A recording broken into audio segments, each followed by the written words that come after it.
अध्याय 10 champion team बनाएं। जब हम बात करते हैं कि लीडर पैदा नहीं होते बल्कि बनते हैं, तो हम यह जानते हैं कि अगर आप जल्दी से एग्जीक्यूटिव बनना चाहते हैं या अपने क्षेत्र में शिखर पर पहुंचना चाहते हैं, तो आप में चैंपियन टीम बनाने की योग्यता होनी ही चाहिए। यह स्त्री पुरुषों का ऐसा समूह बनाने की योग्यता है जो महान चीज़ें हासिल करने के लिए सौहार्दपूर्ण ढंग से मिलकर काम कर सकें। यहाँ विजेता टीमें बनाने की 7 कुंजियाँ दी जा रही हैं। 1. स्पष्ट कोचिंग और नेतृत्व। हर व्यक्ति जानता है कि निर्णय कौन लेता है। एक कोच होता है और सबको पता होता है कि बॉस कौन है। विजेता लीडर खुद को अच्छे लोगों से घेर लेते हैं। अगर आप लीडर की गुणवत्ता जानना चाहते हैं तो उन लोगों की गुणवत्ता देखें जिन्हें लीडर चुनकर अपने आसपास रखता है। शक्तिशाली लीडर हमेशा अपने से बेहतर लोगों को चुनते हैं। कमज़ोर लीडर अपने से कमज़ोर लोगों को चुनने की कोशिश करते हैं। 2. लोगों का गहन विकास और प्रशिक्षण एकाग्रता। विजेता टीम बनाने के लिए आपको आंतरिक रूप से अपने लोगों को बढ़ाने, प्रेरित करने, प्रोत्साहित करने, प्रशिक्षित करने और उनकी योग्यताओं व कौशल को तलाशने पर पूरी एकाग्रता रखनी चाहिए। 3. नियोजन पर भारी जोर। इसका मतलब एक अति महत्वपूर्ण चीज़ है। तथ्य हासिल करें। प्रबंधन पर अपनी बेहतरीन पुस्तक में हैरोल्ड जेनिन लिखते हैं कि तथ्य ही कुंजी है। माने हुए तथ्यों या अच्छे लगने वाले तथ्यों या संभव तथ्यों से संतुष्ट ना हो, असली तथ्यों से ही संतुष्ट हो। जेनिन लिखते हैं कि तथ्य झूठ नहीं बोलते और अच्छी तरह योजना बनाने की योग्यता बाजार के ज्ञान पर निर्भर करती है। अगर आप विजेता टीम या विजेता सेनापति को देखते हैं तो आप यह पाते हैं कि महान युद्ध इसलिए जीते जाते हैं क्योंकि विजेता पक्ष के लोगों के पास अच्छी खुफिया जानकारी होती है, उन्हें सटीक जानकारी मिलती है और वे उसके आधार पर योजना बनाते हैं। द्वितीय विश्व युद्ध में जर्मन मुख्यालय और रणभूमि में लड़ने वाले सेनानायकों के बीच के खुफिया संदेश जिस कोड वर्ड में भेजे जाते हैं उसे अंग्रेज़ों ने समझ लिया। हो सकता है कि द्वितीय विश्व युद्ध का निर्णय इन कूट संदेशों को समझने की योग्यता की वजह से ही हुआ हो।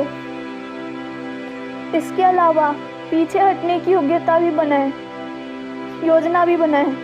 सभी महान सेनापतियों का एक गुण यह होता है कि जब वे युद्ध में लड़ने जाते हैं तो परिस्थितियां चाहे जैसी हों, वे हमेशा ही खुद से पूछते हैं कि अगर उन्हें पीछे हटना पड़े तो वे क्या करेंगे।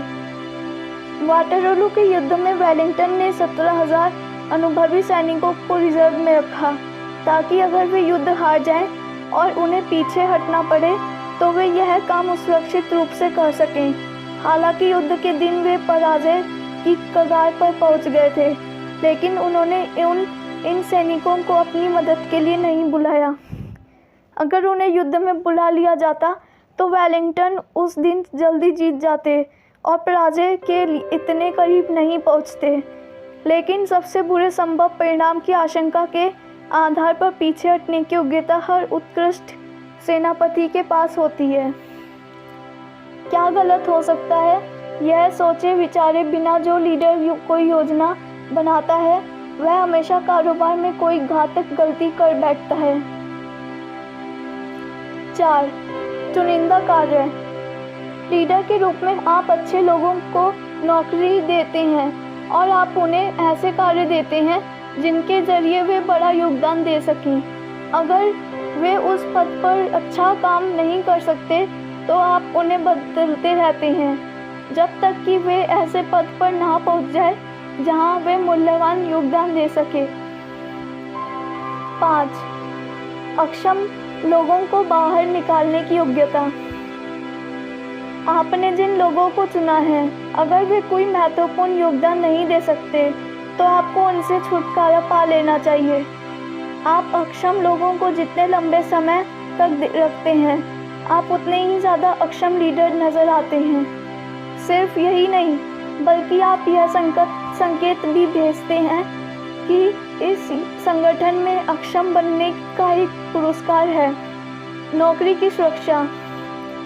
यह स्थिति दूसरों की प्रेरणा को कम कर देती है और इसकी वजह से वे अपनी क्षमता से कम योगदान देते हैं।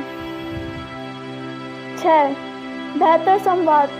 खराब संवाद किसी भी संगठन की सबसे बड़ी कमजोरियों में से एक होती है। इसका मतलब है कि ऊपर या नीचे या बगल में पर्याप्त जानकारी नहीं दी जाती है।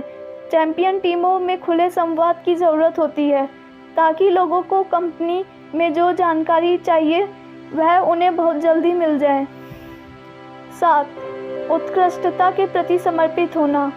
उत्कृष्टता के प्रति समर्पित एकमात्र चीज़ है जो लोगों को सचमुच प्रेरित करती है। सर्वश्रेष्ठ बनने की चाहत में ही वे सुबह बिस्तर छोड़ते समय रोमांचित और समर्पित होते हैं। इसलिए लीडर हमेशा जीतने, सफल होने और दूसरों से बेहतर बनने के संदर्भ में बात करते हैं। धन्यवाद।